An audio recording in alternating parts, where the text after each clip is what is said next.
เราคิดทอดหลายอยากเห็นหน้าแต่ว่ามีปัญญา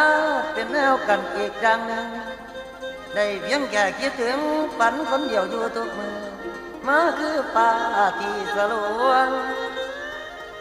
บุญหัวคิดอยากได้อยากนอนความเฉยชิดดวงชะตาชีวิตบ่อาจหันเข้ามาไกลมีสิทธิ์ยังนอนให้มีสิทธิ์ยังเสียใจคิดถึงได้แต่ตัวห่างเป็นความฝันเงินล้านคิดจะได้แห่งเพื่อละเมื่อบานวางไว้ได้เดินยัง